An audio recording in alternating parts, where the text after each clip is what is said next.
Coast Davengers. West Coast Davengers. Ah! Ah!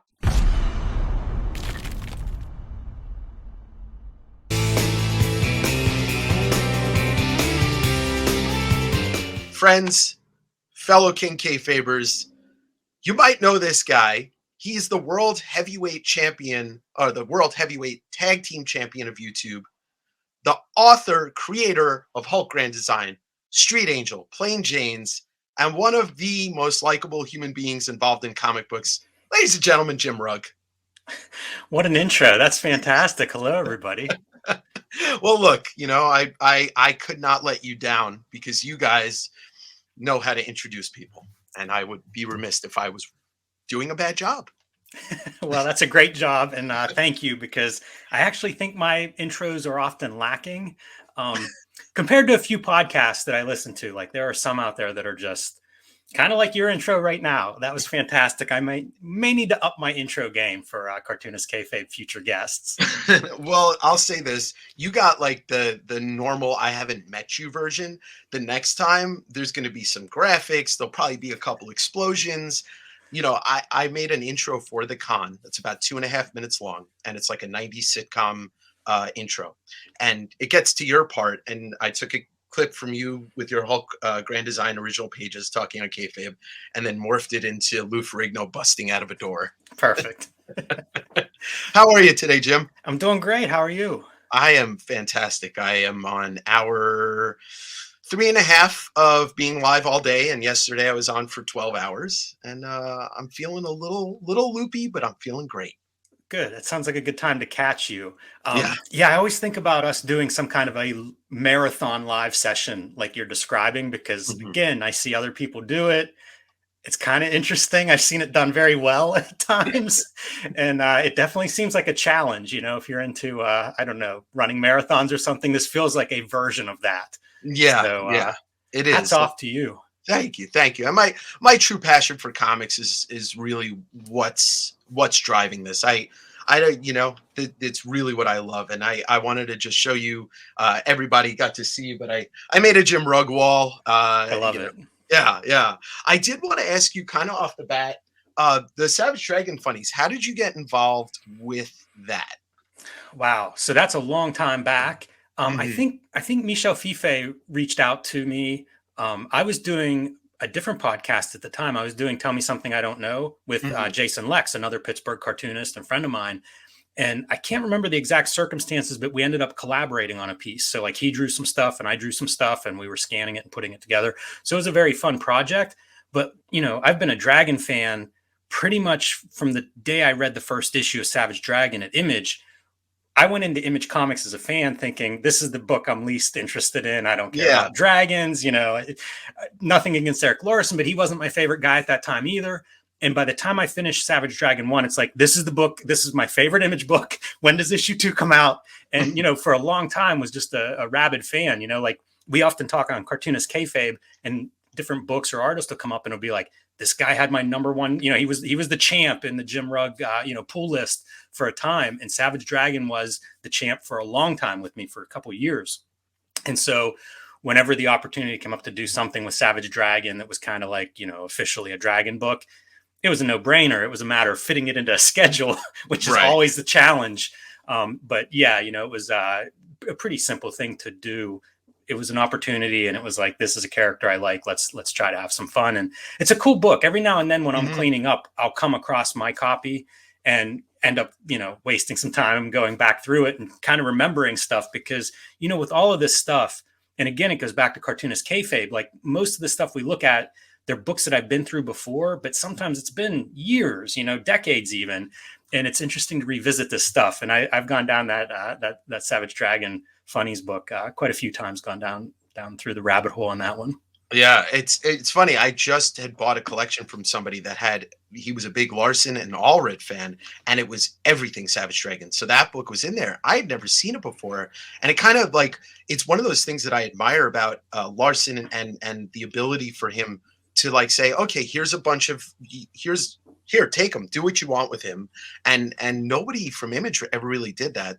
Todd did it a little bit with Dark Ages Spawn, but nobody was having fun. You can tell Larson lets people have fun with Savage Dragon, and your story in there it's a wrestling match. I love it. It's a Yeah, what else wrestling could it be? Yeah, yeah. That's one of the things I just off the bat, what era is like your era for wrestling? Like personally. Probably, the 80s is probably my big time. I can remember watching WrestleMania 3 a couple of days, like a day or two after it happened, because a friend of my dad's got it and recorded it. And then brought it over like the next day or the day after. And I was just enthralled, like I was totally in at that point. Like when I was a kid, I made my mom make me and a neighbor kid Killer Bee masks. And I'll tell you, I would give anything to see those things now. Like I'll talk to my parents or my mom and be like, you ever come across those? Because I feel like they're somewhere packed away back home. But that was a time that I was really into it. And I would see stuff like the Iron Sheik and Hacksaw Jim Duggan just bleeding on Saturday mornings and just, these savage, like what looked like somebody was dying. And, I kind of understood wrestling wasn't real, but also like I could not square what I was seeing, like it's like, is that ketchup? Like what is going on? How do you make it? Like clearly these guys are bleeding and it looked terrible to watch. So yeah, it was a good time because there, it was still a little blurred, like exactly what I was watching. Sure. And it was before I was into comic books, which I often think like a lot of comic book fans, especially superhero comic fans, also like wrestling. Now and then I'll meet someone and they love one and hate the other. And in my head, I'm always like, wow, these things are similar. I'm just not so sure. Maybe you've never watched it, but to take that hard of a stance on it is, it usually surprises me. Usually it's at the least there's a casual fan of one, if they really like the other. But once in a while, you'll meet people that are like, that's just silly. Why would you be into that? I know one or two of them, and it baffles the shit out of me. And I agree, it's a similarity. Real life superheroes, cartoon superheroes, like they are the same thing. And it took me like there is a realization now because I've gotten to know a couple of pro wrestlers. It's like the respect I have for those guys is on another level because they put themselves through physical hell, but they are true real life superheroes. That's what they are, and that's why it makes sense to cross, be fans of both. Yeah, and it's changed a lot. I think now there's a lot more emphasis on work rate. Those guys are tremendous athletes and performers, no doubt about it. But my golden age of like what I really loved was the character stuff. Sure. It was the guys going down the road together. And now with podcasting, like I had fallen off as a wrestling fan for a long time, a little resurgent during like the Attitude Era. Yeah. I was in college then, and even my roommates were into it. Like there was so much energy around it. It was palpable. And then I drifted away again, and it was whenever the podcast started up, and it was like all these guys. It was like comedians started on the podcast, and then it was like wrestlers started podcasting, and it's like, oh yeah, they know. Just give them a microphone; they know how to use it. And that harkened back to that era that I really liked. And it was character building. Like if you really want to get into the similarities of like comics and wrestling, to me, that's where it really takes like a big step because those guys are creating those characters and storylines. And, it becomes very similar to, especially again, in superhero comics, what we're trying to do with stories and with characters. And those guys have a lot of charisma. So again, you give them a microphone, it's pretty easy to spend an hour or two listening to those old stories. And that's really where my fandom is now with wrestling like that. And, I read a ton of wrestling biographies and autobiographies, but it's the same idea as like the podcast. It's just one you're reading and one you're hearing the guys tell the stories. Yeah. Yeah. And there's those guys. I mean, the further back you go, the stories just get wilder and wilder, and it's unbelievable that whole lifestyle that would go along with those guys. And that part I think too is less reported in a lot of ways. And I think it's been cleaned up a lot, probably for the better, especially for the health of everybody involved. But you are right. Like, that whole entire community, in terms of the professional, like that's just a different world than most of us will ever experience or understand. So it's fascinating to hear it. It is fascinating to hear it. And to make this a full circle crossover, a two-parter, how has wrestling influenced your storytelling or your comics? And also, when are we getting a Jim Rugg wrestling comic? I have a wrestling comic on my drawing table. You're keeping me from my wrestling comic. So I don't know when that'll, well, I'll tell you, it'll be on my Patreon probably in a couple of weeks. I'll start serializing it there. And then I'm not sure, like beyond that, like print plans or anything like that, I'll probably serialize it through Instagram at some point in the not too distant future. But what was the second part? Oh, it's just, has your comics been influenced by wrestling? Yes, they have. And the way they were influenced initially was with fight scenes, because I was doing Street Angel. And what really got me into the wrestling part of it was Steve Austin on his podcast went through and watched the match where Mankind beats The Rock for, and they beat WCW in the ratings. And it was like this huge, big match. But there was a thing where on the podcast, Stone Cold went through the match watching it. So like play by play was talking, through props and people interference and his own involvement. And it was really compelling because all those guys talk about telling a story in the ring, which is essentially telling a story through the fight. And so I started trying to think that way in terms of like, how do you build a superhero fight scene that isn't just meaningless or without emotional ups and downs? And so the more those guys kept saying storytelling in regards to the actual between the bells kind of, in the match, the more I was like, okay, figure this out. Like, oh yeah, injure Spider-Man's leg halfway through the fight. Now he's fighting from underneath. And, like there were just these little kind of things like that really became details that I would try to think about. Like, how do you make it look like the hero is facing insurmountable odds or things have gotten worse or, whatever the emotion that you want to, give to your audience, like how do you manifest that through a couple of panels of punches and kicks and, somebody falling off something or whatever, but, trying to like really make those fight scenes have storytelling. Like my dream was always to do an issue that would just be a continuous fight, from beginning to the end of the issue, but would still be able to be compelling. Like if you were reading it, you would not want to stop halfway through because you were sucked in. And so that was really the way wrestling started to, kind of get its way onto my pages, with action comics and fight scenes. That was the big one. And that kind of gives me a little more insight into you and Ed really loathing the death of Superman and the breaking of the bat. But, as somebody that read that stuff when it came out, it was, I was a kid just like you. We were young and it was like, all right, whatever, we know he's going to be alive. But now watching you guys dissect it on Kayfabe, and I'm like, oh shit, these fight scenes really do suck. I read Miracle Man 15 and it's amazing. I read Destroy and it's amazing. And the one I want you guys to talk about more, and you guys just touched on Invincible 1. Invincible has some of the balls out greatest fight scenes to ever be put to comics. And yeah. That one's on my list. There's so many comics on my list, and a lot of my reading now is for Cartoonist Kayfabe. So like different things enter that, like if we're going to do a big story, we kind of have to carve out time. Like, okay, that's going to be a bigger episode, but also more time for prep.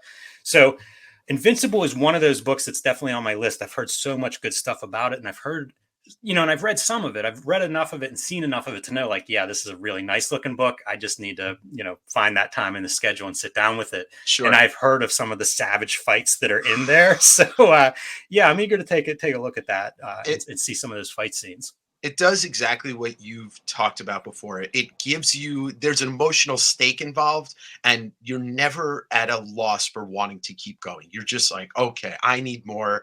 What's going to happen next? And I won't ruin anything, no spoilers, but some of those fight scenes are amazing. And speaking of fighting, I mean, this conversation is going to be all over the place in the best way possible, but you know what? Before we go into that, sure. Let me do one more wrestling bit. Oh yeah, please. So this is, this was the first Image Street Angel book that they published, and it's the After School Kung Fu Special, which is essentially a bully challenges Street Angel to a fight at school.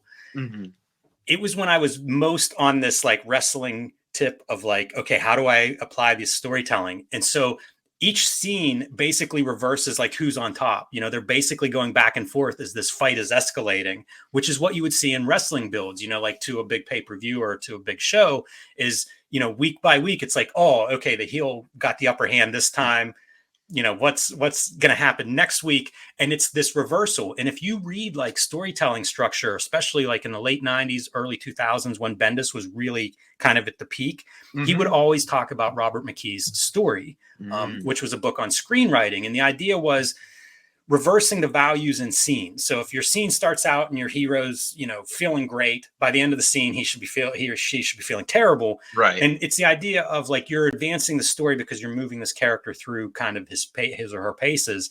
And so that was a thing that I was seeing, like, oh, you do it in wrestling too. If the heel gets the upper hand, what's going to happen next? How does Street Angel respond to, having her face slammed into mashed potatoes at lunch or something like that?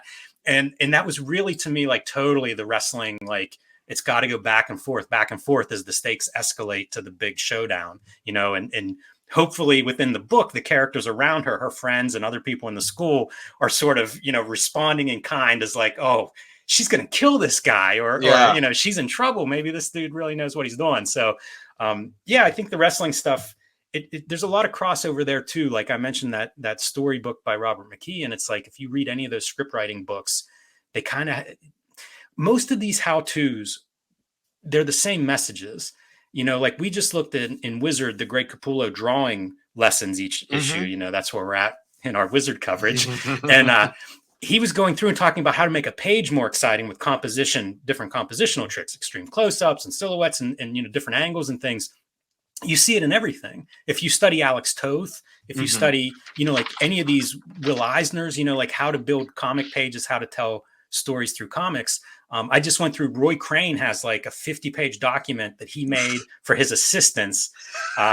It starts out, it's how to use Ben Day in the daily strips. But very quickly, it's like, this is how to make comics the Roy Crane way. Right. And it's the same stuff. It's the same kind of compositional ideas of like, emphasis and points of interest and directional devices and black and white and all this stuff. And it's like, we just use slightly different words to describe it, or where you encounter it. I would have never seen Roy Crane's, instructions to his assistant whenever Wizard 53 comes out. Sure. But a lot of us would have seen, it's kind of the same info. We're just getting it in different places. And I mean, the Wizard coverage it's the greatest thing ever because nobody saw it coming. Nobody saw it coming at all. And I was introduced to the channel with the Todd interview. Because I'm a big Todd person, and then I was like, oh my God, these guys are going through Wizard magazine, and I have a stack of them over here, and it's just like it. And I said it during the new when you guys were doing it live, even though those Wizards after 50 kind of suck, the conversations that is sparring you and Ed to have is different because you guys are seeing things that you didn't see before, that you weren't reading. And you have so much knowledge. So I think it's almost more interesting than the first 10 issues is these later issues.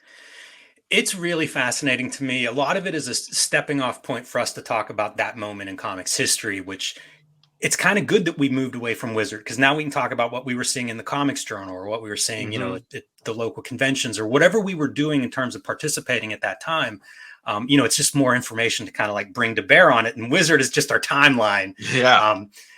It's interesting though, like we're just starting 1996 in terms of the Wizard publications. And I mean, I remember, I was a fan through the 90s. I start making comics in like 99 and 2000 and things are just bottomed out. Like they get so bad. Oh, they were awful. And you see it in different places. Like if you have like the original Max run, Max is in, at this time in terms of Wizard is like about halfway through its run. It's around issue 2021. Everything in the year-end review of Wizard 95, everybody's talking about like sales have plummeted, publishers, artists, store retailers, like everybody's kind of talking about like, it's tough. What are we going to do? People are canceling books and all these different things.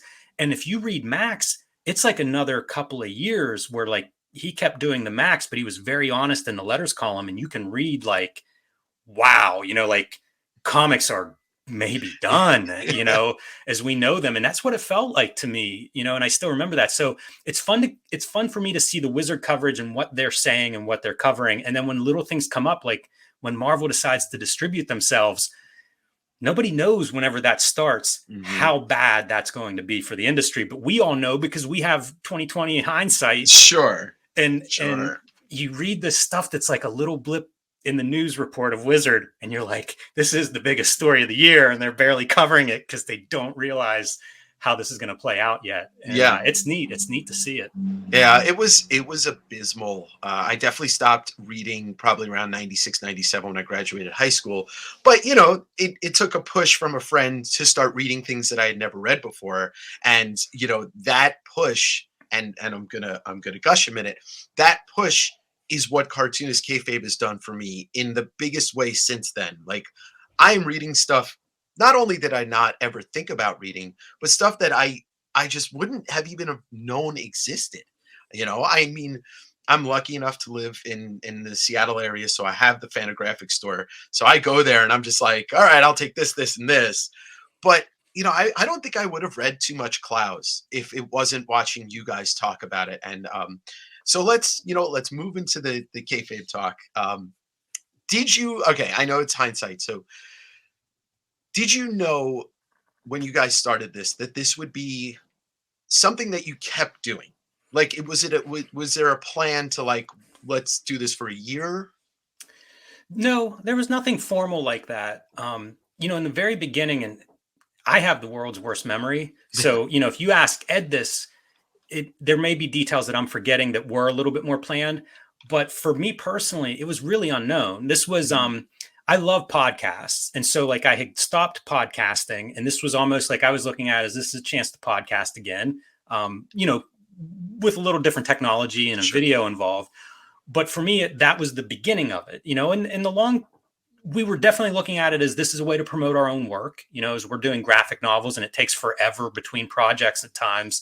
This is a way to keep our work in front of people. So that was definitely one of the appealing aspects, because it does take a lot of time, we don't really get paid for it. So it's kind of like the payment is the promo for us. Of course. But a lot of it was not, I didn't know what to expect. Like the Mhm. first thing was technically how do we actually do this? And so I was worried about sound or worried about, video or uploading or editing or all these other things. And pretty early on, like a community pops up around it. And it Mhm. was like, wow, did not think about that. Didn't really know what to expect in terms of the success or the numbers or anything. But I should have been smarter just because like I listened to a million podcasts and many from early on, and you could see those communities would pop up around other podcasts. If a guy's coming out regularly, delivering content that people enjoy, Mhm. like I'm the fan of these shows in the way that Sure. somebody might be the fan of Cartoonist Kayfabe. So once that happens, it's like, okay, yeah, okay, this makes sense. Not something I thought about, but it kind Mhm. of makes sense. And that community's been really nice. Like that was one of those early pleasant surprises that has kept up, whether it's other people making comics and making comics with each other and sending them to us or telling us about books. Like we Yeah. cover a ton of books where it's like, oh yeah, I hadn't thought of this comic or I didn't know this comic. And then, somebody put a comment or sent us a message about it. And it's like, it's my new favorite comic. I didn't even know it existed. So, or if we have questions, so much of what we talk about, it's like, I know more about comics than I do probably anything practical in Yeah. life, but it's that thing of like, the more I learn, the more I realize I don't know.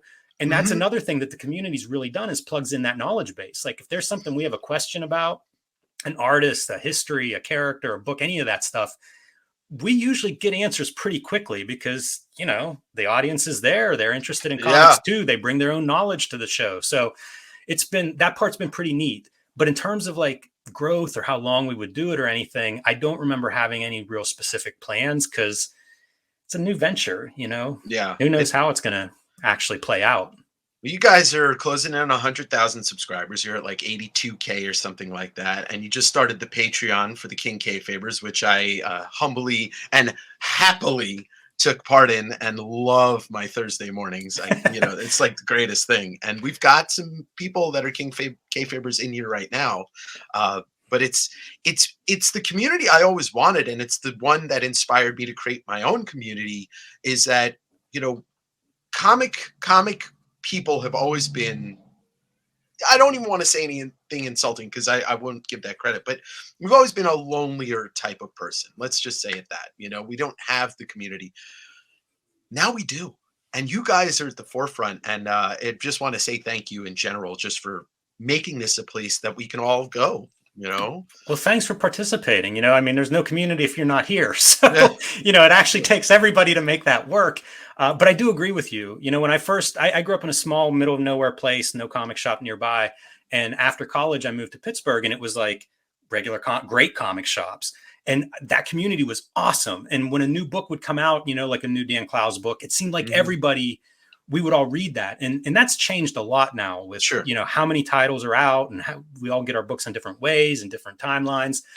So it's not quite the same. And I missed that, but it was really great when I first found it, and it was, very strong and active. So if we can do something like that, that's fantastic. It's something that I have loved a lot in my life. And, as you say, like it was very lonely as a comics fan growing up where I did. Sure. I didn't know anyone else who was into it, certainly not at the level that I was. And so finding other people like that is it's a nice thing. yeah, it is. And the comic store. I know you grew up in rural Pennsylvania. When was the first?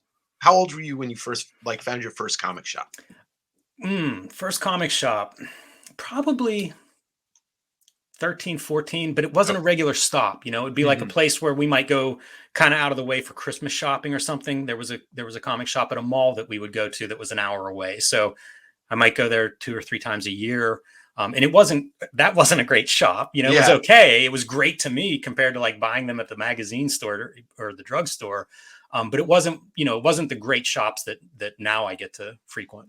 Yeah, Pittsburgh. I know you guys have talked about it, how Pittsburgh is flush with comic stores, and the Northwest is too. I mean, yes, Portland, Seattle, like we're blessed with comic stores. I think it a lot. If you're lucky enough to live somewhere with some really good with a good comic scene and some good shops, you're very lucky because I don't think most of the country or most of the world has that.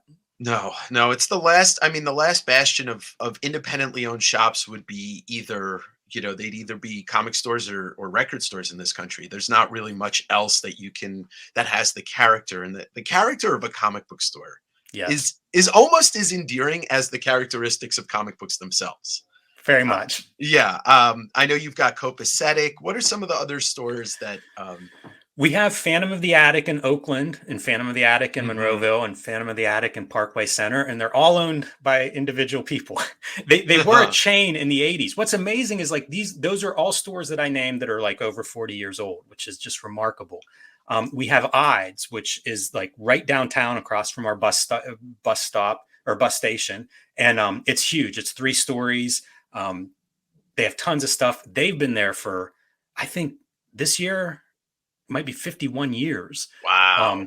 So it's this amazing, place with these long roots.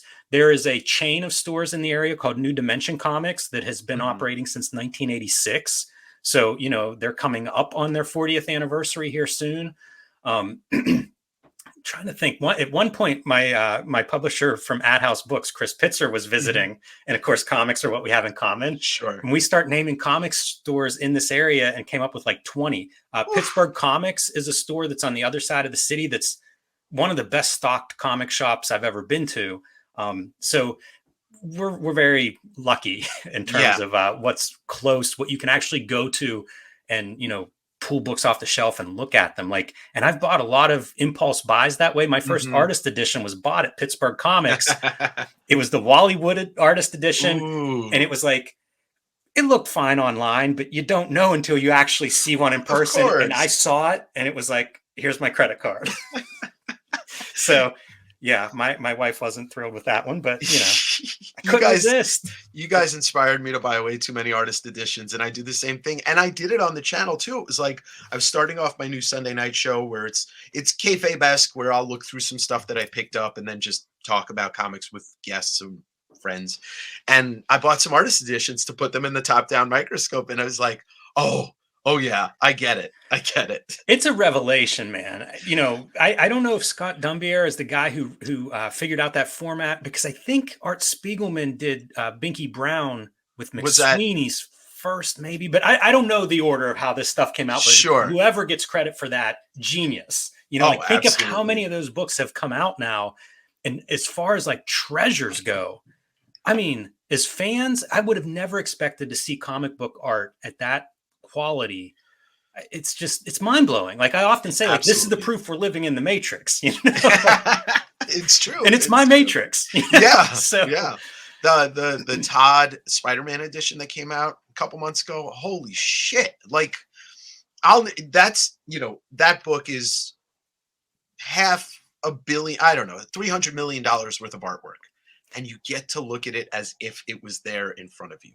Like, it might be better than original art in that you can actually look at it and not feel like, oh, this is that $600,000 cover. I wouldn't be looking at that or showing any of my friends or even probably having it in my house. You know? well, I'm scared of some of the things that I have in my house.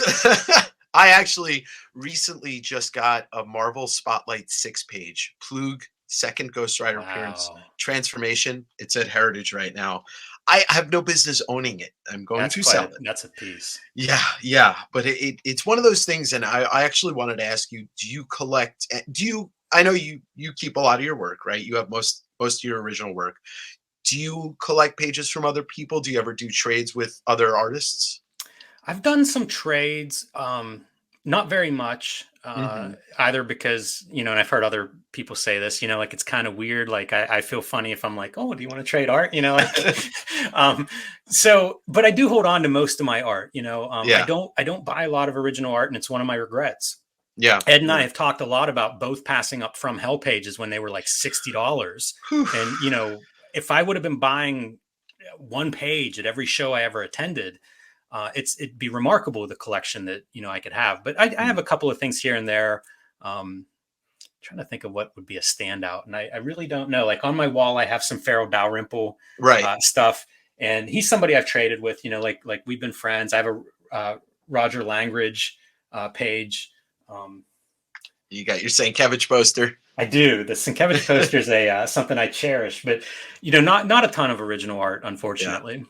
Well, I think that's cool that you've kept a lot of your originals because it's something that you guys talk about a lot, and it's been echoed since Neil Adams opened his mouth 45, 50 years ago, is that everybody kept getting screwed over on their original art. Pages were sold privately, and it was such a dirty business back then. So having the control, and you and Ed talk about that a lot, and I admire that. I admire people that take control of their stuff and very hold it close to the chest like that. And so that was a little side tangent, but getting back to the comic book stores, let's say you're in, let's say Portland, for instance, and you've got a couple of hours to kill. When Jim Rugg goes to dig through bins, what are you looking for? Like, what's the first thing that you're like, oh, I got to see if they've got any issues of this? So I do run a list on my phone, an Hmm. alphanumerical list. So it's pretty easy if I find a certain spot or a run of something. That said, there's not a lot on the list anymore. The thing that I typically buy, it's stuff that I haven't seen before, and Hmm. it's maddening in a way because I have friends who are retailers and they're like, "What should I be pulling? I just bought a truckload of comics. What are Yeah. you pulling these days?" And it's like stuff I haven't seen before. So should I come and sit beside you as you're like flipping through this collection? And it makes it kind of hard, but other than that, it'll be things that pop up that will be like, oh, some kayfabe recommended this book where Klaus Janson inks Jim Lee. All right, Right, right. let me go get that. Or, you know, Kevin Nolan will finish a few issues here and there where it's almost like a fill-in artist, and it's like, okay, I'm missing a couple of those, so got to go pick up, the Punisher that he finished or whatever. Right. But there's not really like a collection or a run that I'm trying to piece together. Hmm. It's mostly just random stuff. Like I grew up poor, and I've kind of always kept that mentality, as a Sure. struggling freelancer. And so, my favorite thing is to find that quarter sale or that dollar sale or Hmm. whatever, and then just kind of go through. I actually went to a warehouse sale Friday. Oh yeah, the annual one, right? No, it's not annual, but it's the first one it's a New Dimension warehouse sale. It's the first Okay. one they've had in a while, and it was like 350,000 comics, not completely unsorted, but also not alphanumerical. Yeah. And so there were some indie sections, and I would just kind of go through those and pull out, random stuff. And one of the tough things is I don't remember at this point. I've looked at so many comics that it's like, Hmm. I think I own this, and then I don't. Or, ooh, this is a comic I've been looking for, and it turns out I've got 3 copies of it. Yeah. So, it's not a perfect science by any stretch, but it's also like a kind of a mental release. Also, Sure. I work a lot, so those are times to get out and just sort of like have fun looking at weird stuff and being surprised by what the next flip is, as you're going through a random box. Well, and that's it. The thing about this channel, it's built upon three things: what's inside the pages, me selling books, and also the love of the hunt. And you grew up in a place that has flea markets and garage sales in every corner, and that's something that I'm sure I know you and Ed have talked about that. But is that something that you still do? Do you go to flea markets and garage sales and hunt for books?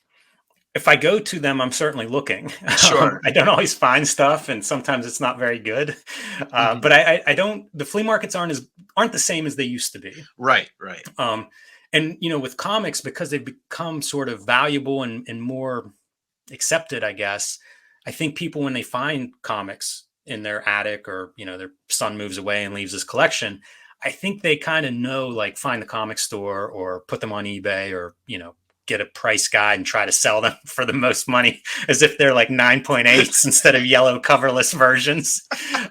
So it's not what it used to be, but I have a lot of fond memories. I mean, my first comic shop was really a flea market.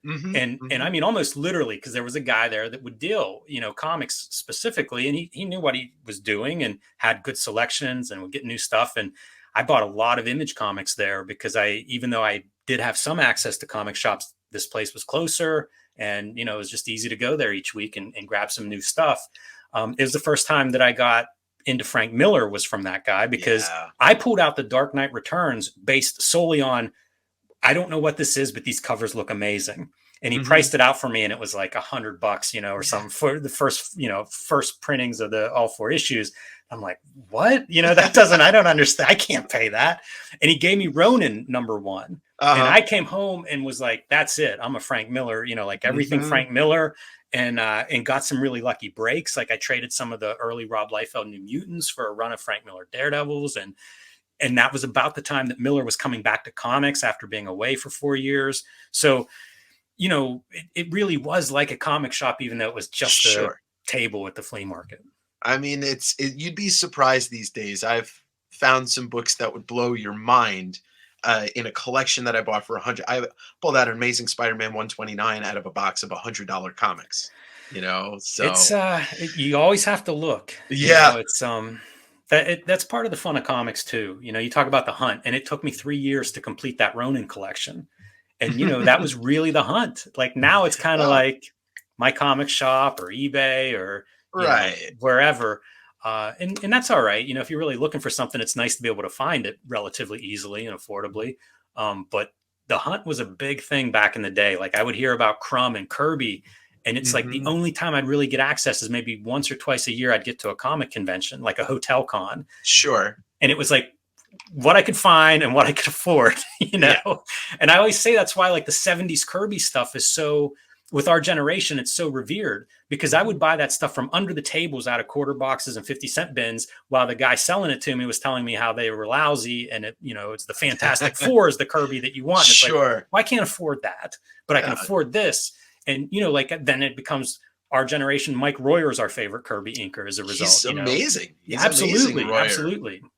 They're great comics. It's just, they were different than like that previous generation, so I find that stuff all pretty interesting too. Sometimes the stuff around the comics, is more interesting to me than the actual comics. So, I agree with that. I mean, it's funny how overlooked Demon and 2001 and Commandy and all these books are. And it's one of the things I actually like. I had Joe Benitez on the channel yesterday, and Joe's an old friend of mine, and we talked about it a little bit. But you look at a guy like Kirby, you look at a Romita Sr. or a Buscema, and those guys were not just one monthly book. It was like 4 monthly books, and that was cake to them. Or maybe it wasn't, but they did have a different style of putting comics together back then. But why do you think over the last, let's say, 20 years, the monthly team just isn't really a thing anymore? I can think of 2 or 3 people, Charlie Adler and Ryan Otley are 2 of the ones that stand out that did a monthly book for years. I don't know the answer to that. Yeah. It's a good question, and I mean, probably the answer is several factors. Mm-hmm. The market has changed so much. Like I think a lot about the comic book as a format because I love that format, but Mm-hmm. it is obsolete in so many ways. Right. Like it's obsolete in the price point. It used to be the reason comic books exist is because it was at one point the cheapest format that they could print. That hasn't been the case really since they left web publishing, and Yeah. in a lot of ways, really since the direct market came up, where it was like, oh, we know how many copies we're selling, so we can print to that number, and it's every copy is profitable. Then you have like, the other part of that is like we've also switched to graphic novel storytelling. Yeah. So like whenever I stopped buying monthly comics regularly, it was when it seemed like every comic series was 6 parts, 8 parts, 4 parts. And this is the early 2000s whenever I really started to push away from that because like I'm buying stuff and by part 3 I'm digging through a box of comics and rereading part 1 because that was 2 or 3 months ago. I don't remember what happened. I don't remember what I had for breakfast. So like it's really like a strange model. I love it, but I can remember in the early 2000s Dan Clowes in interviews talking about it as this like fetish object. And I mean it's more of that now than almost ever.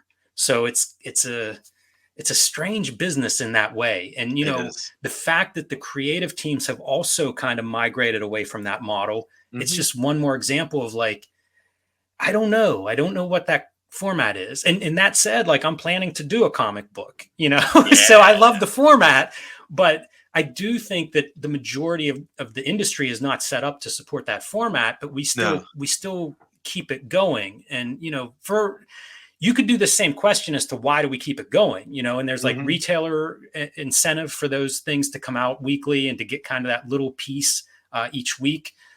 There's a lot of reasons for it, but really it's a legacy now, and it's kind of weird. I don't know that people take advantage of what that format is anymore. The Yeah. way it used to be taken advantage of is like, hey, this is your dose this month, and we'll give you Mm-hmm. a more or less complete story, and we'll have some subplots that keep running. And this artist that you like will be back again next month and next month.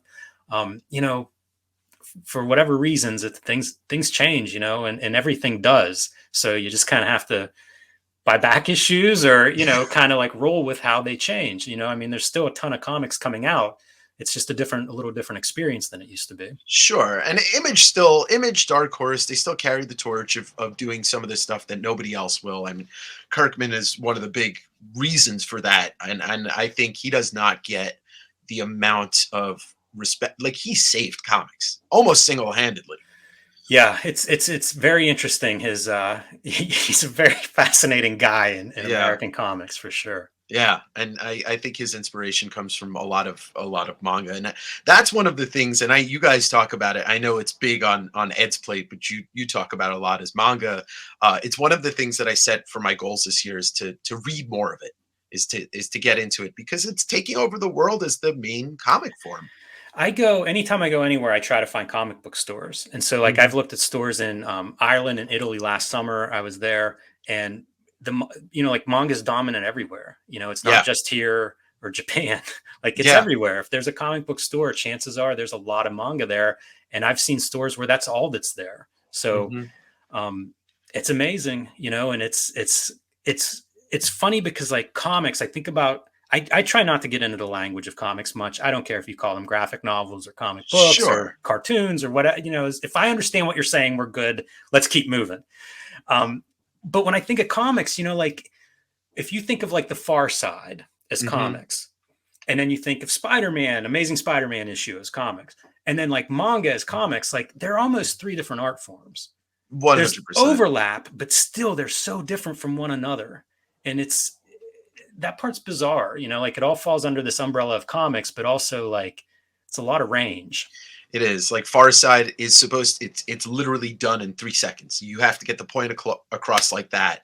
Whereas a long form comic book, you've got time to do it. And manga moves at the speed of light. Like Yes. and I think it's one of the reasons that I have just never gone to it because I'm a big movie buff. And it's like, wait, I could read manga because it's what they're doing.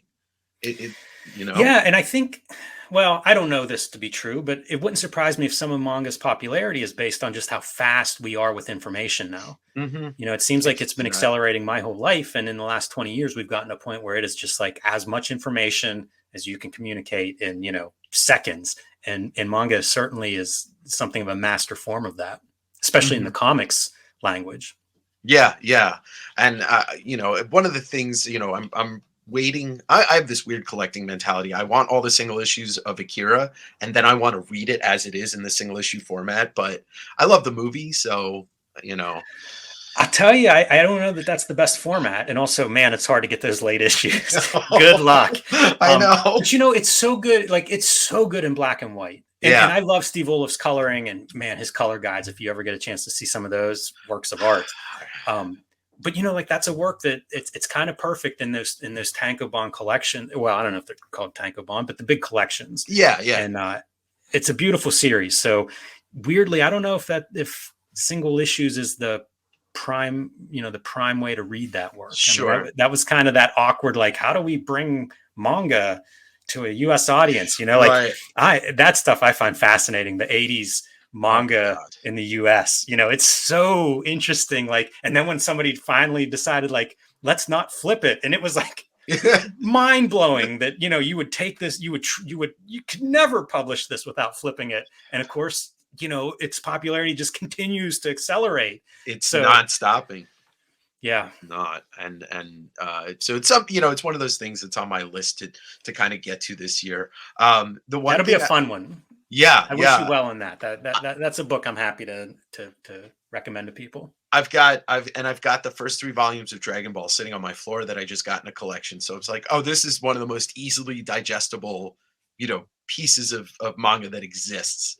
And exceptionally high level of comics. The cartooning is really high craft. And I ran into something years ago when I started just buying everything. And it was that I stopped being a completist. Because it'd be like, oh, I heard of this Brian Stelfreeze book, but they only have one issue in this dollar bin.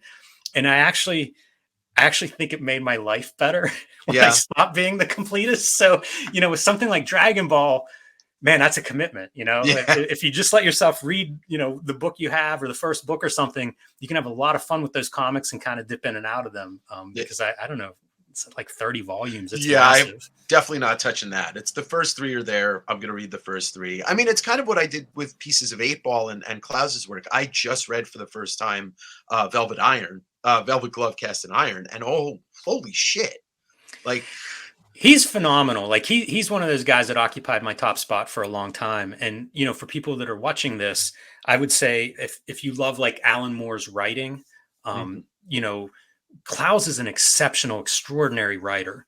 And I think he's a great artist. I think he's good at all the tools that you would need to make a good comic book, but I don't think there's a lot of great writing in comics. And he's one of those guys that I would say, like, if you're really a fan of writing, Klaus is somebody to check out.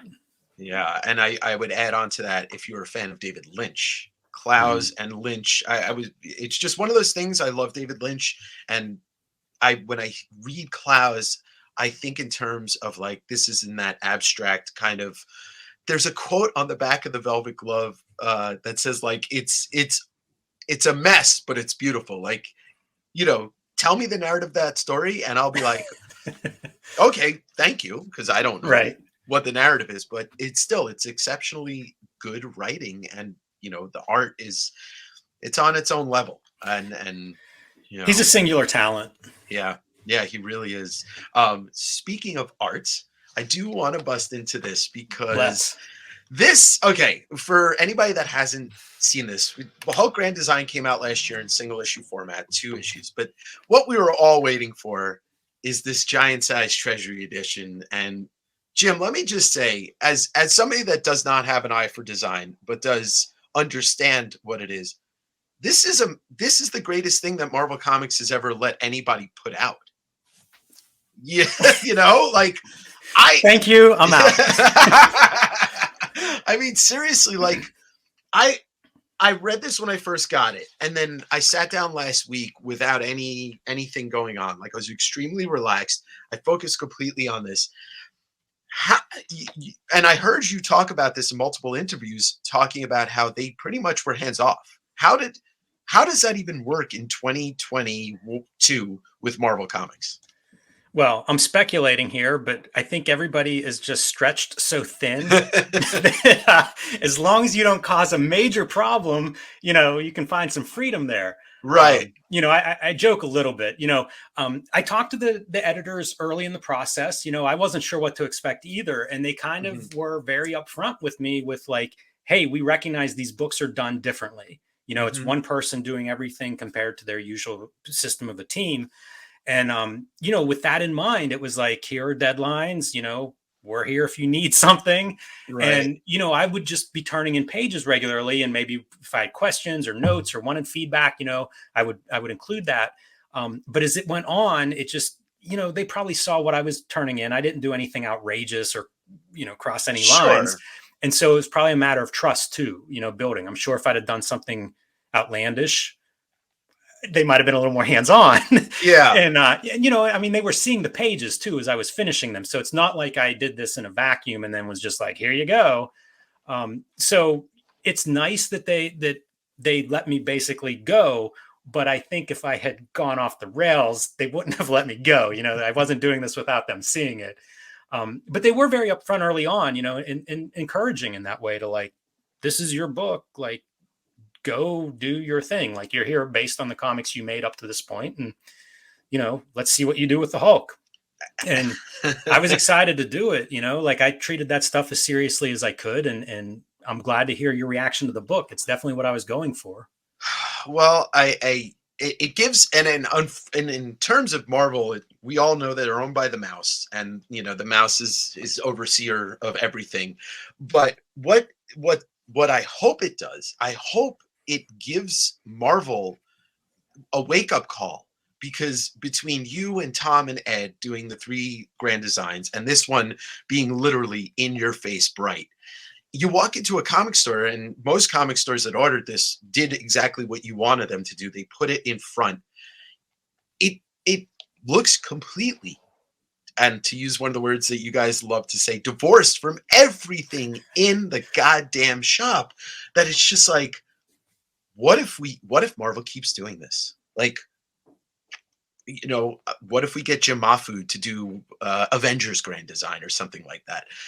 So I want to just say thank you for putting this out, for doing this. And one of the things that kind of really blows my mind is that it's like watching a director that needs to set a mood, and you're able to do these pages that are literally, they're like, oh, you changing your art style to match the time, the artist. It's a beautiful thing. The ballpoint pen drawing of Hulk 181. Holy fuck! I mean, seriously, like, how are you? You're working artist for 20 years in comics. How I don't know. How do you do it? How does this? How do you get into that mindset? Like, okay, I need to draw like Todd, or I need to like do a style like John Buscema. How do you get your mindset into that?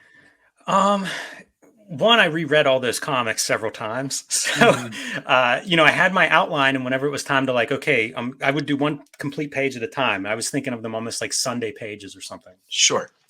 And I knew what was coming up. I knew, okay, the next page is Mr. Fix is going to show up. So then I'd be rereading those issues the night before for, the fourth or fifth time.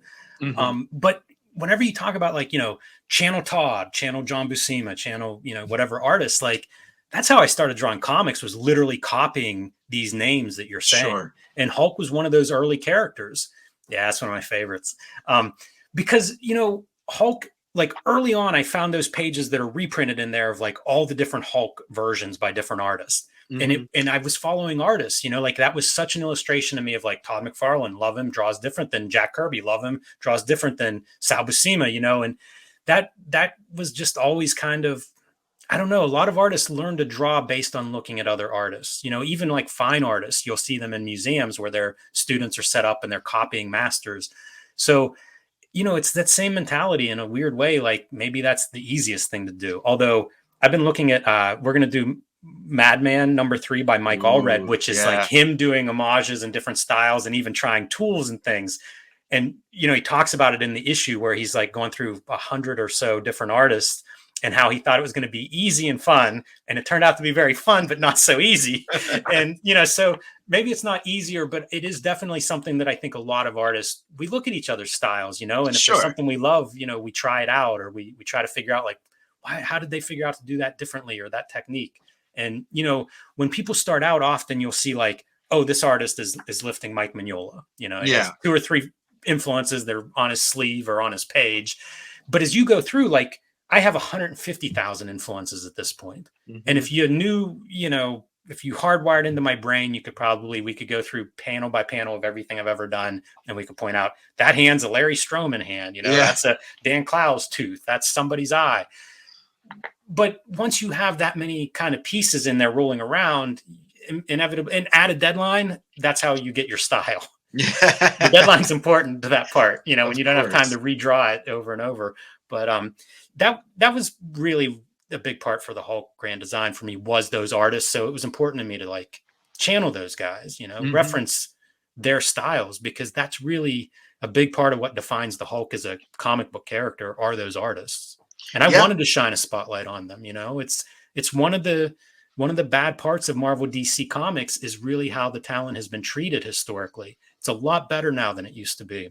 But I mean, like a lot of those guys, I remember reading interviews with artists that I would consider like my heroes, who would lie about their occupation because they were ashamed of it. Yeah, in the 50s and 60s. Yeah, and I look back on that and I think like, think of how many people's lives they enriched.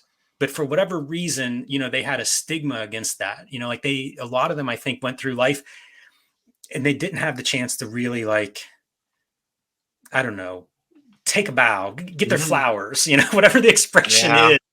And I wanted to do that. Like for me, getting a chance to do a Marvel book, it's not just the characters, because I don't know, you know, they are what they are, but it's really the people behind them, where it's like, man, these are the people that helped me through depressions and growing up in the middle of nowhere and being a lonely little kid. So let me please let's shine some spotlight on them. It's the great thing about comics. It's the great thing about art in general, whether it's music, movies, books, comics. It's, you know, you're dipping into somebody else's mind and being enriched by that. And it's, you know, Neil Gaiman's my favorite author because of that. That man's mind is a vast place.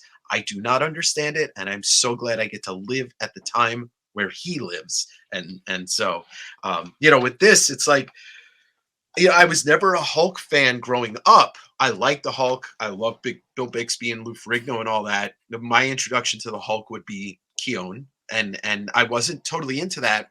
But you guys really introduced me to one of my favorite Hulk things, was the Banner Corben story. Oh my God. Like, and you know, it's fantastic. And the other one that I really love is Hulk Gray, Loeb and Sale. I really do enjoy that one. Did have a question from Daryl, Read Your Comics. Aside from reading all the comics, did you reach out to any of the creators that worked on it that are still living? The only creator that I ever talked to about Hulk was Herb Trimpe, shortly before he passed. And and it wasn't some in-depth conversation. It was mostly trying to coordinate, like seeing him at a show, because I wanted to talk to him about Iron Man 39.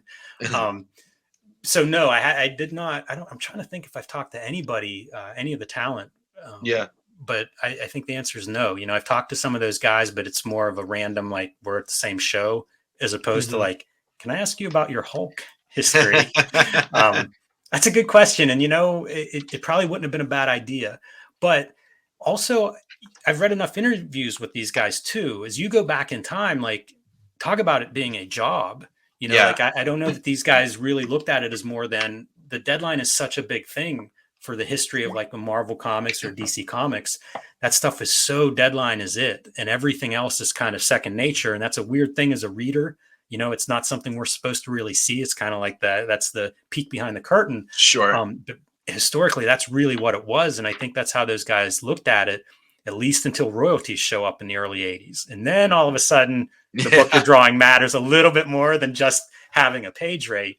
But yeah, it's it's a good question. Yeah. I mean, I don't know if anybody wants to reach out to Del Keown. He seems like the most level-headed guy on the spectrum these days. But yeah, I did want to point out that your tribute to Corbin right there with the banner, and it's just such a beautifully designed book. And I know, that's you went to college, and design is your thing, and it really, like, it shows. I mean, the Street Angel book that I have up there, another one, just a fun design, and that was the first Street Angel book I read, and it reads like it. You know what? I don't know if this is something that has come across your plate, but that deserves a cartoon on Adult Swim at like 10 o'clock at night to run for like 15 years.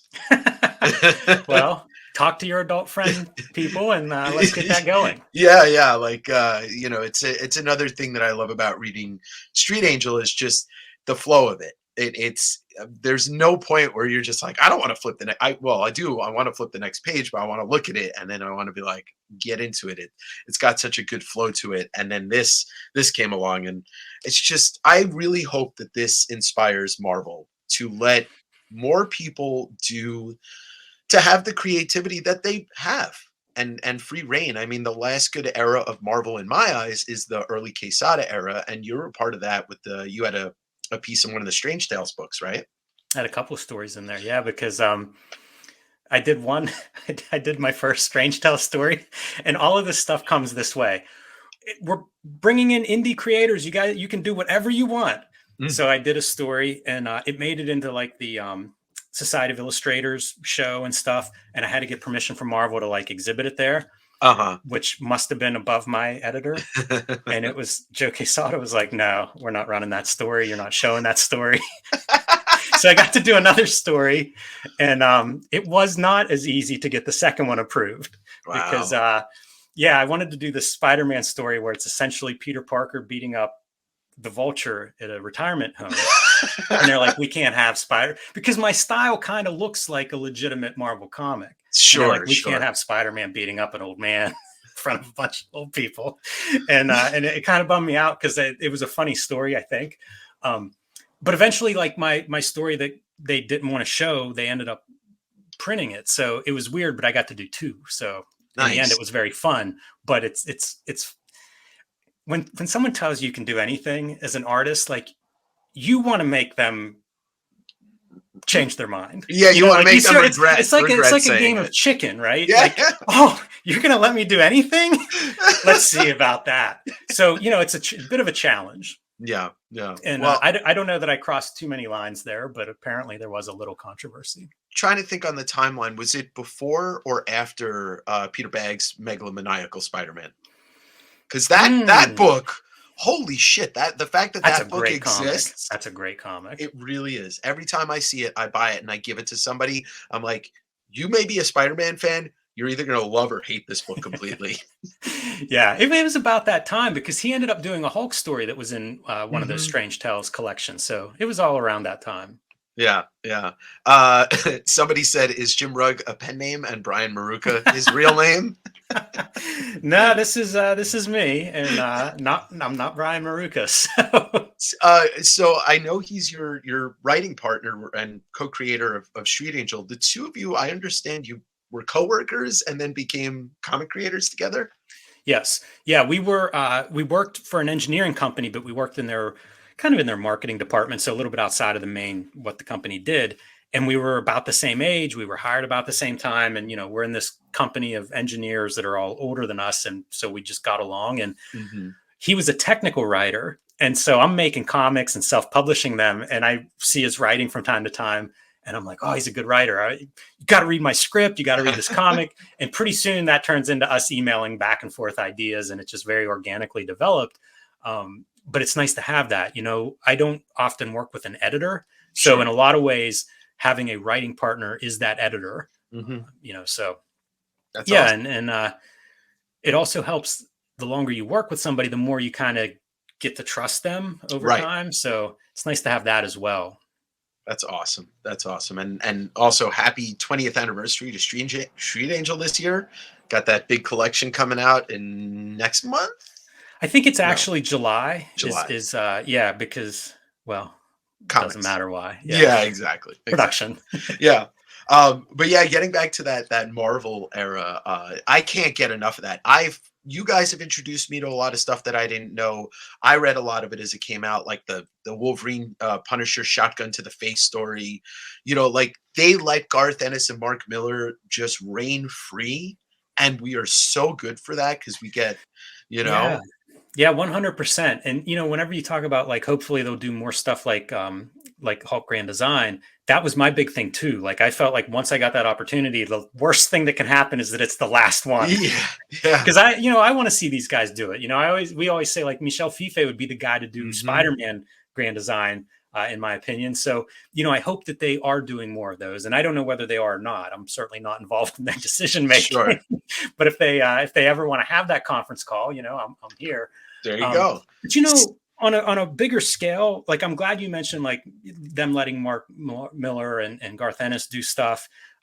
There's a pretty good track record of that. Yeah. Like I know people complain about Marvel and DC, and look, I don't read, almost no Marvel DC stuff, hmm but I do feel like when I go looking for something, or if there's an artist that crosses my path, Daniel Warren Johnson, Trad Moore, Oh like yeah. Oh depending yeah. on what you're interested in, I think you can find it in Marvel and DC.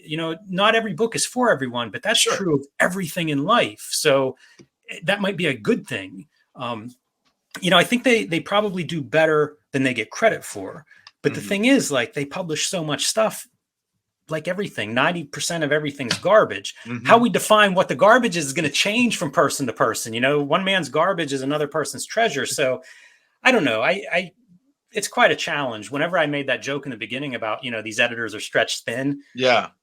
there's a lot of truth in that. Like Sure. I've talked to a number of editors there, and you look at the volume of stuff that they put out there, and it's kind of startling the size of their staff versus what the output actually is. So yeah, I feel like it's easy to complain about the books that aren't what we want. But also, if you go digging, like you'll find stuff like the Richard Corbin stuff. Think of how much stuff Richard Corbin did at Marvel, at DC, at Dark Horse before that. Like Yeah. Aliens Alchemy. Like you can find a Richard Corbin alien story if you go digging a little bit. So Yeah. it's there's a lot of treasures there. There is. Sometimes it helps if you've got the benefit of time that you can go back and be like, okay, let's look at what stands out from 10 years ago hmm or 15 years ago. And there's always stuff. And there's always, if you are like me and you watch Cartoonist Kayfabe literally every morning with breakfast and coffee, and then you start your own comics podcast where you talk about the stuff that maybe you guys aren't talking about. Between the two of us, we got it covered. I mean, you just named Trad Moore and Daniel Warren Johnson, and those are two names that I was going to bring up to you because when are you guys going to do Silver Surfer Black? And Do a Powerbomb is the greatest fucking wrestling comic, period. Oh man, have you read Whoa Nelly?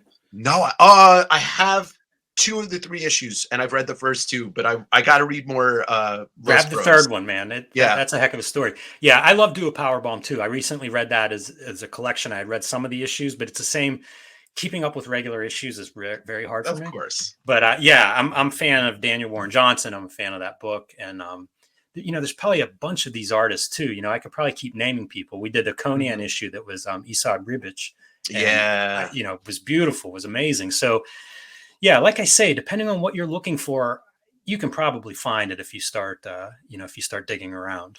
sure, sure. And just to get back to the grand design thing, I was, while you were talking, I'm thinking, okay, we could get Felipe Smith to do grand design Ghost Rider. You get, like I said, Mahfood could do Avengers, and you had Fife doing Spider-Man. And then if we could, Trad Moore probably would never do a grand design, but he could do literally the cosmic universe. Yeah, I mean, he could do Doctor Strange certainly. Yeah, yeah, yeah. Yeah, the cosmic universe. Talk about biting off something. Like I don't even know what you'd have to read to prep that. That'd be some work. Yeah, But it'd be seriously. amazing. It would. And so the that is just, there are, like you said, there's nuggets of everything everywhere. And going back to Corbin, it's funny, you guys cover Corbin to no end. And I actually sent you guys those Swamp Thing issues that you did a month Sweet. or so Thank you. ago. And I had never seen those before. And I was like, I read them and I'm like, I messaged Ed on Instagram. I'm like, dude, did you ever see these? He's like, no. I'm like, okay, I'm sending them to you. And but Corbin is somebody that, like, I didn't know until I read I forget which came first, Crooked Man or Hellboy in Mexico, but I know you guys just covered Crooked Man, and I'd known his name, but he's somebody I wanted you to talk about, just like your experience with discovering him, because I know he's a big artist for you. He's one of my biggest regrets. So I knew him just because, like I look at a lot, like I'm very curious as an artist. So I look at a lot of stuff and was aware of him and had little bits, but a lot of his work, it's like Mobius. It's very hard to get. It goes out of Mhm. print and it can be expensive and hard to find. So I would get little snippets here and there. And then at some point, I don't know, I just started getting more of it and started looking for more of it. And he was the featured artist at Angoulême a couple years, maybe the year right before the pandemic, I think. Mhm. And I was there and I did not end up with his book sold out before the show was even over.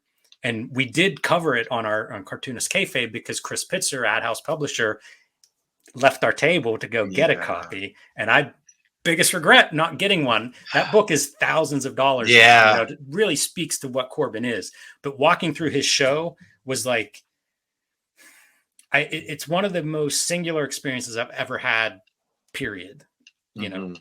And I don't know who to even compare him to, because the more of his work that I've come across, the more spectacular he becomes in my mind as a cartoonist. He was an underground cartoonist when he started doing beautiful black and white work on newsprint that was weird and trippy and surreal and horrific. And, within the visual paradigm of the undergrounds, but also completely unique to Richard Corbin and his sensibility and B movies. And, just this like very unique way of thinking and storytelling. And then he works his way into like the Jim Warren stuff, those magazines in the 70s where Creepy, eerie. it's right. It's like almost the legacy of EC Comics where it's like, oh, Corbin's really shining here. He's a master of horror and light and shadow and all these things. And, slowly kind of like finds his way into like European graphic novels and heavy metal. And he's doing this color work that nobody's ever done since then or anything. Like he invented new ways to color comics that have not been duplicated, so like he's this visual art pioneer who happens to spend the majority of his career making comics. And, Dark Horse is supposed to be publishing that stuff now. I don't know if it's going to be if it's an attempt at a complete Corbin collection or what, but they're going to be at least doing some archival reprints of his work. Jose Villarrubia is like recoloring and touching things up. And if you follow him, you'll see posts a lot of times of like, here's the first printing of this book and here's the, corrected page. So I'm really looking forward to that. But the more Corbin that I've read and seen, the greater he becomes, like climbing up my ladder of like the all-time greats. Mm-hmm. I don't know anybody like him. It's that bummer thing of like, hey, if you love Corbin, look for more Corbin. I can't give you like another guy to go follow. There's nobody like him. And it's remarkable because he has had a career that a lot of people have seen. The Warren stuff, the heavy metals, these are books that had big followings. He's not an unknown artist, but at the same time, it's like he was almost, you couldn't copy him. Mm-hmm. The stuff he was doing was so original. Like he had his own camera to shoot film, which is part of how he was able to do the color stuff that he produced. Mm-hmm. And a lot of that stuff was done based on in his head. And then we'll see how it looks when it's printed. Yeah. So, he was really playing chess when we were all playing checkers, and it shows, like I say, nobody's art looks like his. Nothing. And he was prolific. There's a lot out there. The more you start looking, the more like I'm constantly surprised by, like I say, there's an Alien 3-issue Richard Corbin, there's 4 or 5 Hellboy stories, some several issues long. So he did 4 or 5 Marvel miniseries, like there's a ton of his work out there. So that's exciting. If you become, infected with Richard Corbin fandom like I am, there's a lot to track down. There is. I finally tracked down a copy of Fantagor 1, and it's just like he self-published that, and it's just like coming right out of the gate. You're not ever going to see anything that looks like that. And it goes all the way up to towards the end of his career. He was self-publishing in the 80s under Fantagor, and it was he was doing this color books, and this is in the 80s when everybody's doing like the black and white explosion. He's doing color books that are magnificent looking. And I've gotten most of those out of dollar bins over the course of 10 or 15 years. So they're not impossible to find. They're not that expensive if you can find some, but it's just one of those things of like, you dig through those dollar bins, especially like we're very lucky because there are a lot of those in this Pittsburgh area. It really is like mining for gold. Like you find stuff you didn't know existed. You find stuff that's like, I can't believe I found this in a dollar bin. And it's just awesome. You know, it's kind of like a little dopamine hit or something. It really is. And I think a lot of his stuff, the indie stuff, is just lower print runs. So finding it truly is the gem because, how many of them made it their way around the country? I mean, he was in the middle of the country, so maybe some of his self-published stuff just kind of went this way, both directions. Got a couple of questions in here. Well, first a request from JW to say if Frank Quietly is on again. Him and Grant Morrison haven't been to Marvel since New X-Men as far as he knows, and wondering if we could ever get Frank Quietly on the record on that. Actually, I don't know if you're watching Mark Miller's podcast, Miller Time.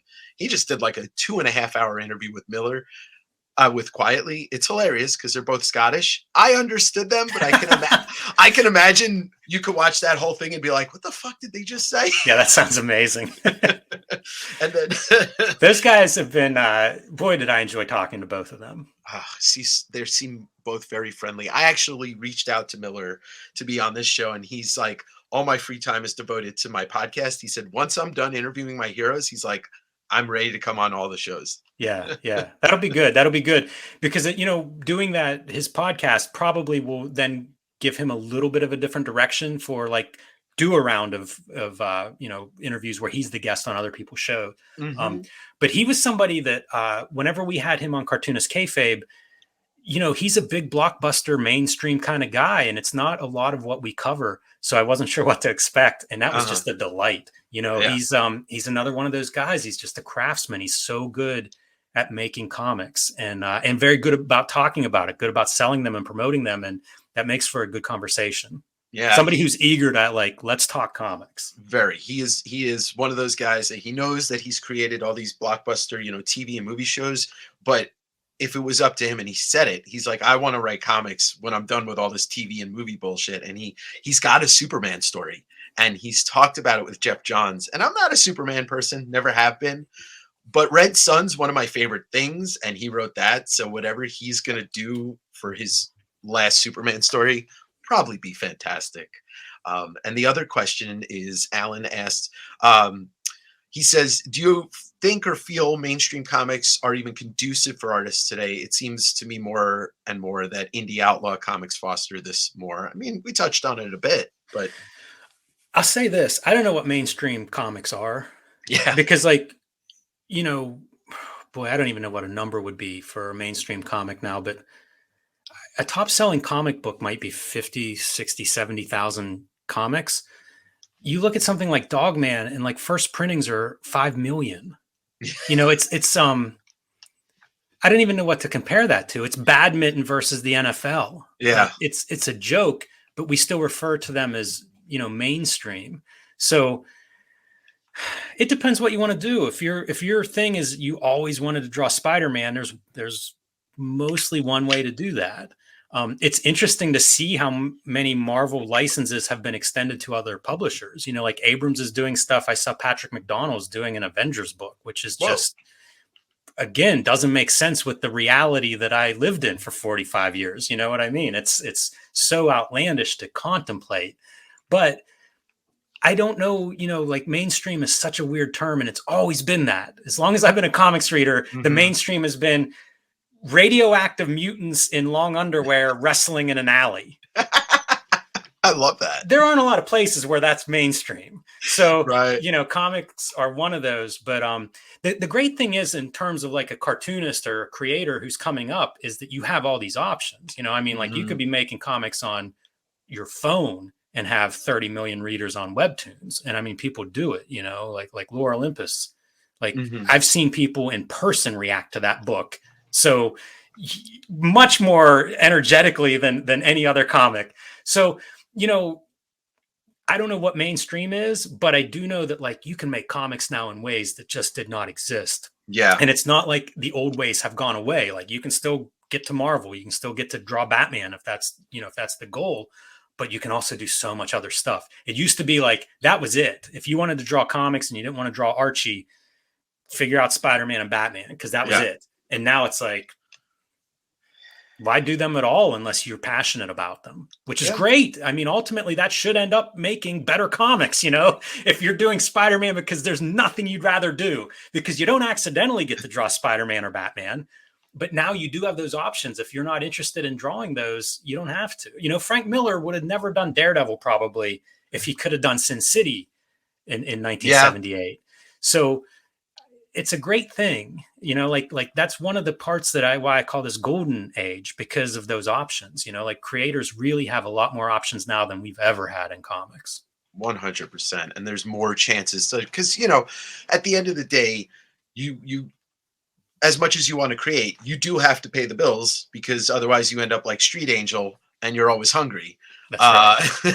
And so I think Ed's talked about it before, but the one for me, one for you kind of mentality is a smart thing, because if you have something that pops off, like Mark Miller did with some of his writing, then you get to create whatever you want for the rest of your life, because that money's coming in, and that's the place we live in these days. Mark's a good example. Like he was telling us, whenever he goes off to do Miller World and do creator own books, like he was facing some financial issues and had a really nice offer on the table to stay at Marvel, and chose to take that chance. And we talk so much about the Image Comics guys. They did the same thing, like there have been a lot of giant superstar cartoonists go through Marvel and DC up to that point. None of them, very few of them would take those kinds of chances to leave something like, imagine the royalty checks that Jim Lee was getting on X-Men. Oh my God. And to say, you know what, let me go try to self-publish. Yeah. Like that's a bold move. And we can look back and be like, oh, he was flush from X-Men and whatever.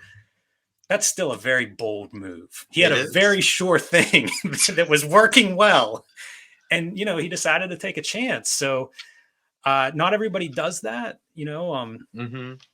But those guys, though, I mean, they had the marketing guy. They had Todd, basically, hey, bud, come on, let's go, and they had Rob. But that era is still like, we were both, kids or teenagers at the time. And that was something where you look back now, what would comics be like if those guys didn't leave Marvel? Like, Image may not exist, hence nothing comes after it.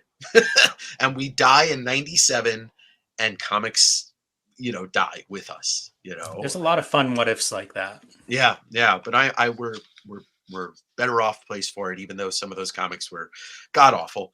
Right. Do you have a little more time? Do you have, what? I do have to wrap up here, so maybe like 10 minutes. That's great. That's perfect. There's a couple things that I wanted to say, but in the kayfabe, did you ever think that you would be sitting there with your buddy talking to Peter Laird and Kevin Eastman, going through 7 issues of Teenage Mutant Ninja Turtles, essentially getting the band back together on the record? No. Who could think that? You know what I mean? Like, you're a maniac. If it was like, listen, the first time we recorded Wizard #1, we had a plan. And honestly, if we were that good at putting something together, we should be ruling the world, or, solving hunger or something. Yeah. No, that's been just an amazing happy accident. We often say, like, not only are we, Cartoonist Kayfabe leaders, we're also members. Right. And the first time we had Peter and Kevin together, like when we finished up and, cut them loose, we go back and listen to some of the footage to make sure like everything recorded right and worked. Sure. And it was just like, I was ready to cry from the emotional release of like, what a moment, like it was beautiful as a fan, like watching those guys, listening to them tell stories and finish each other's sentences. And just it's just a super happy accident. Like, we certainly, once things started to kind of be like open, they were open to it and, trying to coordinate schedules. Like, it was great. It's coming together. Can you believe this? But you never know until you actually do it. Sure. And, man, we've had a lot of those moments, honestly. I forget some of the stuff that we do, and people will bring up like this person or that person that was an interview. And it's like, oh yeah, I love that. But like you do spend so much time. Like you mentioned, Mark Miller's, his podcast takes up all his time. Like Kayfabe takes up a lot of our time. So Sure. you don't always get a chance to stop and reflect on these kinds of moments. But we do after an interview like that, we're sort of sitting there and we're wrapped up for the week. And it's like, what just happened? It was beautiful. I was a fan of those guys and their work. And we talk about image and how important they are to where we are today. I mean, like the Turtles are vital in my mind to where we are today and where I am. Mm-hmm. And so to get those guys to like talk about it, and so many cartoonists and comic books, the stories are sad. It's Kirby's this colossal creator, but then like the lawsuit with Marvel carries on for decades after he's died. Even it's so bad in a lot of ways. And those Turtles, like, that's a good story. It's this comic that, or even at this point, it's a property that has really positively impacted how many kids have watched that, just had fun, just felt good, just escaped a bad day at school or something for half an hour. And through the generations. And to see those guys, like, again, give them flowers. Yeah. I want this. I want more of these stories of like the people who chose comic books, gave us so much as readers. I want to see those people do well. I want to see them, retire the way they want to, or engage in making art the way they want to. And those two are, it's been fantastic. Well, you guys, you put something together that will literally live on it'll outlive us, or as long as the internet exists or the Matrix is plugged in. Right. And I can name every single episode that has really had an impact on me, but just more recently that has put me in a place where I'm just like, it's the friendship of the two of them. And like you said, they're completing each other's sentences. Kevin and Peter are just like, they're remembering things for each other. And it's this beautiful thing to see. And it carries on with you and Ed. Like, I can speak for probably everybody that's watching this right now that like we enjoy the two of you going back and forth. Sometimes it's good cop, bad cop. Sometimes it's good cop, good cop. Sometimes it's bad cop, bad cop. All-Star Batman and Robin. Yeah. Oh my God. I was just going to name that episode, the time that Jim Rugg lost his fucking mind. And it was great. It was great because like, you're bringing us together in this place, and we're trusting you to look at these things with an opinion that makes sense. And watching you flip out on that book, I'm like, yeah, I remember throwing that book across the room. So, I want to thank you so much for creating this community, and then for coming here and letting me talk to you about all of this. And if you want, I would like you to promote your own stuff. Although I do know everything that you're going to say, but want to hear it in your words, because I love. We have to support you guys so that you can continue to do the good work that we love you for. Well, thanks, Dave. Thanks for carrying it on. Like when we started, the one thing that I was sure of is like we just want to share the comics that we love, and why we love them, and you know what I mean? Like we all got into comics because we loved this stuff. Mm-hmm. It helped us get through bad times at school or bad times in our lives, or it was something we aspired to. But, it always bothered me whenever that wasn't the thing, that it was rather, let's complain about All-Star Batman instead of, celebrating All-Star Superman. So, I'm glad to see other people responding to it positively and continuing to do it, because that's been a huge, comics have been my life. So it's awesome that other people feel that. And thank you. Thanks, Dave. In terms of, what people can do or find, if you aren't familiar with me, maybe you're here because of Dave's channel and his outreach. I do a YouTube channel with Ed Piskor called Cartoonist Kayfabe. We update daily. We look at comics. We talk about our comics, how we make comics. We talk to other cartoonists. So check that out. That is free to everybody. Go subscribe on YouTube and get notified each day when a new video drops. We have a Patreon with that you can find in the videos. I'm also a working cartoonist, and my next book is Street Angel that'll be out this summer. Street Angel, Princess of Poverty from Image. You can pre-order that wherever you buy books. You can tell your store to get them if they're not familiar with Street Angel. Go talk to Street Angel to your local comic shop. Hulk Grand Design, which we talked about a little bit, is my the latest book that's been published from me. And Yeah, you can follow me on Instagram. I'm at Jim Rugg Art, all one word, and I just post, comics and once in a while food or cats. And don't forget, also, folks, Patreon exists for Jim, and a Oh, that's true. Patreon exists for Cartoonist Kayfabe. Subscribe to both. Look, we cannot expect people to continue to do stuff for free. We got to support them, and Yes. it's support your comic stores. Support. You can support me too. I sell comic books all the time. I'm a crazy person that does that. But Jim, from the bottom of my heart, thank you so much for coming on. And thank you to everybody that was popping off in the chat. I'm going to take like a 10-minute break. The stream's going to keep running. Jim, I want to email you. Is that okay? I have a couple other questions I want to ask you. Yeah. Send them my way.